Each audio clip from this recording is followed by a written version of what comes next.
Hello friends, welcome to S Y academy. इस video में हम नेपाल के पॉलिटिक्स या पॉलिटिकल सिस्टम की बात करेंगे। हम नेबर्स की बात कर रहे हैं, ऑलरेडी नेबर्स में भी साउथ एशियन कंट्रीज। एक स्टडी दे रखी है यहाँ, एक्टिविटी जो लास्ट लेक्चर में मेरे को डिस्कस करनी चाहिए थी बांग्लादेश के बारे में, बट अभी कर लेता हूँ। Let's no more about Bangladesh ग्रामीण बैंक। इसके बारे में आप सर्च करना है और मोहम्मद यूनिस के बारे में पढ़ना। Can we make use of the idea to reduce poverty in India. तो बांग्लादेश की सक्सेस का एक राज जो है ये ग्रामीण बैंक है। भारत में भी ग्रामीण बैंक आए, आप उनके बारे में पढ़िए। इतने ज्यादा वो सक्सेसफुल नहीं हो पाए, मिक्स रिएक्शन है उनका, प्रोज एंड कॉन्स है। उनके बारे में आप स्टडी करिए कि ग्रामीण बैंक में क्या इश्यूज रहे और क्या इंप्रूवमेंट होना चाहिए ग्रामीण बैंक में, जिससे इंडिया में पॉवर्टी रिड्यूस हो जाए। स्पेशली जो यूपीएससी के लिए प्रिपेयर कर रहे हैं उसके लिए काफी इंपॉर्टेंट टॉपिक है। नेपाल पे वापस आते हैं। सो नेपाल की थोड़ी history. Nepal was a Hindu kingdom in the past and then a constitution monarchy in the modern period for many years. तो पहले दोस्तों एक हिंदू किंगडम था। हिंदू किंगडम मतलब हिंदू, मोस्टली हिंदू हैं, और वहाँ पे राजा जो थे वो भी हिंदू थे, ठीक है। एंड कॉन्स्टिट्यूशनल मोनार्की बन गया उसके बाद। मतलब वहाँ पे दोस्तों कॉन्स्टिट्यूशन है but monarchy kind of like जैसे इंग्लैंड, ठीक है। यूनाइटेड किंगडम या England, United kingdom better word है, ठीक है। जब वो भी कॉन्स्टिट्यूशन मोनार्की है, मतलब वहाँ कॉन्स्टिट्यूशन है लेकिन हेड ऑफ द स्टेट जो है वो मोनार्क है, राजा है। एक राज्य के बाद दूसरा राजा आ जाता है। Through out this period political parties and the common people of Nepal have wanted a more open and responsive system of government.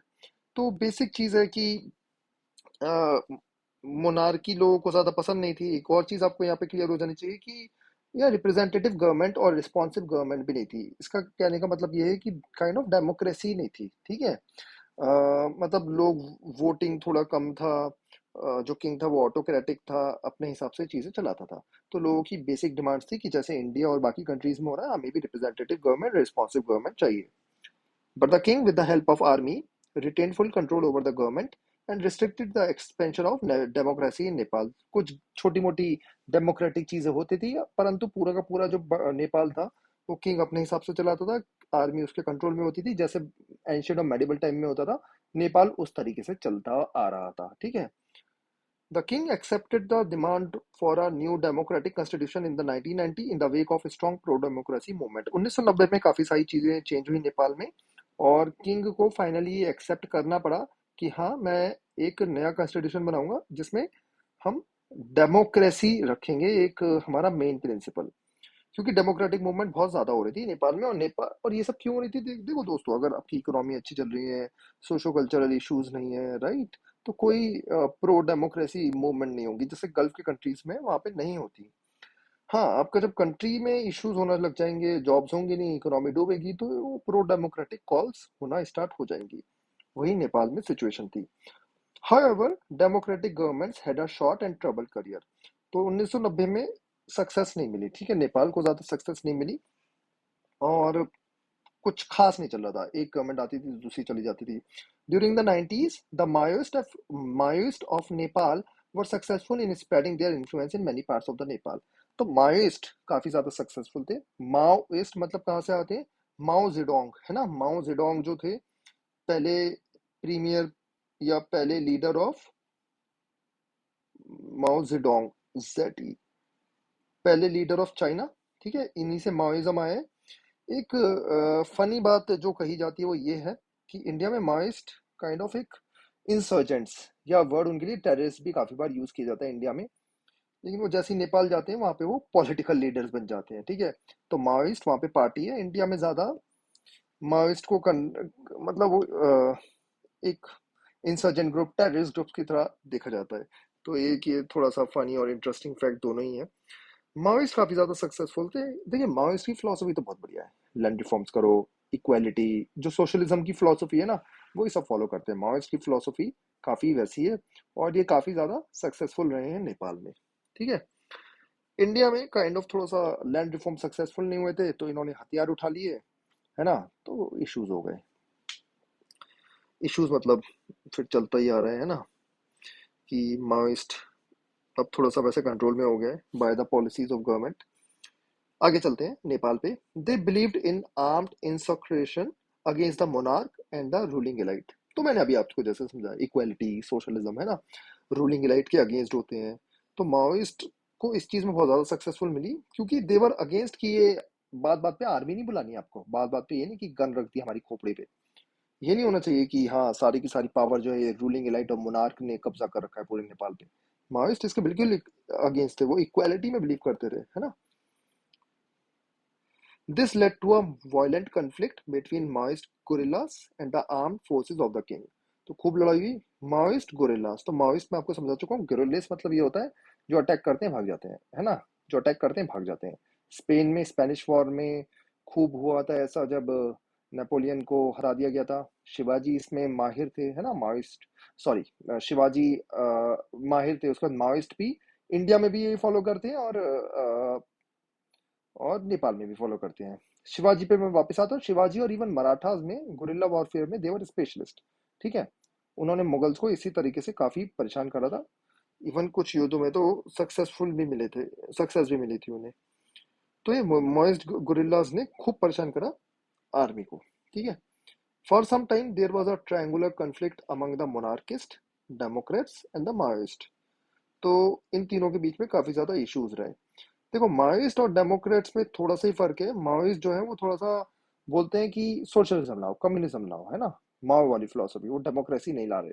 Democracy, वो डेमोक्रेट्स बोलते हैं वोट करो, वोट, है ना।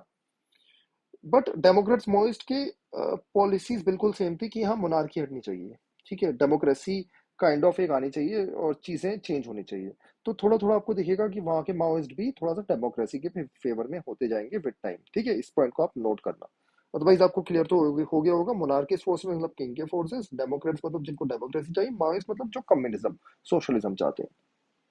In 2002, the king abolished the parliament and dismissed the government, thus ending even the limited democracy that existed in Nepal. तो थोड़ी सी democracy exist करती थी 1990 से लेकर 2002 तक। किंग ने उसको भी बोला, भाई मैं कोई डेमोक्रेसी यहाँ पे नहीं चलने दूंगा, सिर्फ मोनार्की चलेगी, ठीक है। इससे लोग और नाराज हो गए, बहुत प्रॉब्लम्स हुई थी इस टाइम में नेपाल में। In April 2006 there were massive country wide pro democratic protest, और इसमें इंडिया ने भी काफी ज्यादा सपोर्ट करा था कि हम डेमोक्रेसी के फेवर में हैं, ठीक है। तो इंडिया के मिक्स थे। कुछ कुछ सेक्शंस बोलते थे नहीं, किंग होना चाहिए सपोर्ट, कुछ बोलते थे डेमोक्रेट्स। और थोड़ा सा to be honest, India was also not clear कि किसको सपोर्ट करो, ठीक है। India was also not clear, लेकिन हाँ एक बार जब गवर्नमेंट में गई तो इंडिया ने बोला वी, मतलब हम एक्नॉलेज करते हैं और अच्छे से मानते हैं कि हाँ भाई आप भी अपना कॉन्स्टिट्यूशन बनाओ, डेमोक्रेसी बनाओ। लेकिन यहाँ पे आपको इंडिया का थोड़ा सा कमी दिखेगी क्लियर लीडरशिप की, कि इंडिया ने एक्शन थोड़ा बेटर ले सकता था। अब बोलोगे इंडिया क्या आ रहा है, इंडिया क्या आ रहा है, इंडिया नेपाल के रिलेशन काफी क्लोज है। ट्रीटी ऑफ फ्रेंडशिप है दोनों के बीच में, है ना, जो सालों से चलती हुई आ रही है। और अम, और नेपाल की काफी हेल्प करता है इंडिया हर मामले में। लेकिन नेपाल में थोड़ा सा नेगेटिव एटीट्यूड इंडिया की तरफ भी है, कि इंडिया जो है वो बिग ब्रदर की तरह एक्ट करता है, हमें हर चीज में गाइड करता है। तो ये कुछ इंडिया नेपाल की जो कंसर्न्स है वो भी आपको दिमाग में रखने चाहिए। The struggle, the struggling pro-democracy forces achieved their first major victory when the king was forced to restore the House of Representatives that had been dissolved in April 2002. तो 2006 में किंग को फिर से हाउस ऑफ रिप्रेजेंटेटिव्स, मतलब house of representative क्या होता है, जो एमपी सिलेक्ट होके आते हैं, मेंबर, है ना, जो भी लोग इलेक्ट होके आते हैं वो हाउस ऑफ पार्लियामेंट में बैठते हैं, डिस्कशन करते हैं और लॉ बनाते हैं, जैसे इंडिया में हमारी पार्लियामेंट है ना, लोअर हाउस। द तो ये हुआ 2006 में। The largely non violent movement was led by seven party alliance Maoist and the socialist activist. तो इसको आप याद रखना है, एसपीए वर्ड आएगा सेवन, इसका मतलब है सेवन पार्टी अलायंस, सात पार्टीज ने अलायंस करा। और the largely non violent movement was led by seven party alliance, the Maoist and the social activist, ये सब तो सात पार्टीज ने मिलके और माओइस्ट और सोशल एक्टिविस्ट ने नॉन वायलेंट मूवमेंट चलाया हुआ। Nepal's transition to democracy is almost complete, तो ऑलमोस्ट फुल डेमोक्रेसी नेपाल में आ गई थी by this time. Nepal has undergone a unique moment in its history because it formed a constituent assembly to draft the constitution for Nepal. तो नेपाल ने constituent assembly बनाई, जैसे भारत में कॉन्स्टिट्यूएंट असेंबली बनी थी 1946 में, 1949 तक चली वो। तो उनका काम, कॉन्स्टिट्यूएंट असेंबली का काम सिर्फ एक होता है कि कॉन्स्टिट्यूशन बनाना नेपाल का, ठीक है। Some sections in Nepal thought that a nominal monarchy was necessary for Nepal to retain its link with the past. तो जो ट्रेडिशनल लोग थे स्पेशली, वो बोलते थे कि हमें मोनार्की पूरी तरीके से नहीं हटानी चाहिए, नॉमिनल मोनार्की रहनी चाहिए जैसे इंग्लैंड में है ना। इंग्लैंड में भी मोनार्की सिर्फ नाम के लिए है, ठीक है, कोई पावर वावर नहीं होती इनके पास, हाँ पैसा तो बहुत है। The Maoist groups agreed to suspend armed struggle, Maoist भी मान गए चलो हम आर्म्ड स्ट्रगल खत्म करते हैं और हम भी पार्ट बनेंगे इस कॉन्स्टिट्यूशन मेकिंग का। They wanted the constitution to include the radical programmes of social and economic restructuring.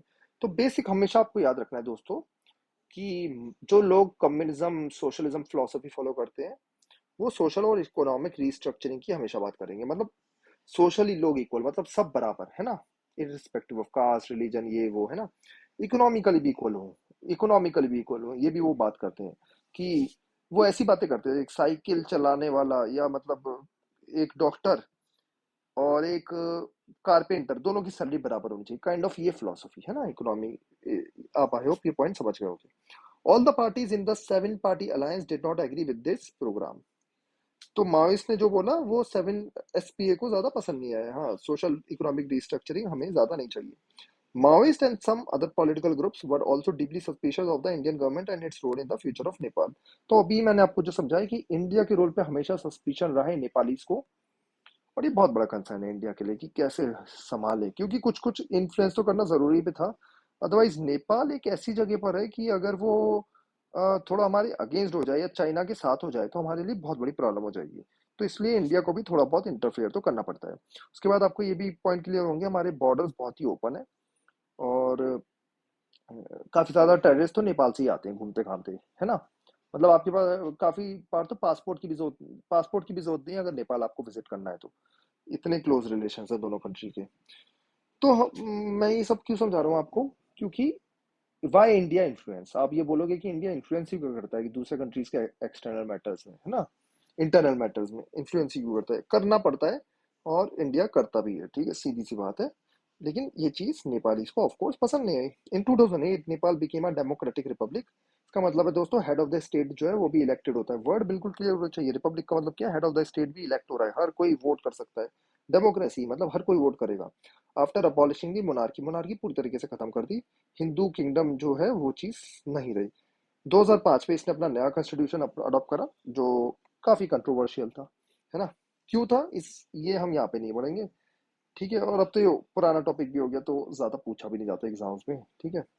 तो Nepal sounds really exciting, I wish I was in Nepal, ये लेडी कह रही है, तो आप भी विजिट करना नेपाल, है ना। माउंट एवरेस्ट नेपाल में ही है और काफी ज्यादा अच्छे टेम्पल्स हैं, होटल्स हैं, है ना। अभी तो अगस्त में बारिशें हो रही है तो अभी तो विजिट नहीं करेंगे आप। नेपाल का झंडा भी काफी यूनिक है। तो दैट्स ऑल, ये नेपाल हमने पढ़ा, नेक्स्ट वीडियो में हम श्रीलंका के बारे में पढ़ेंगे। Thank you.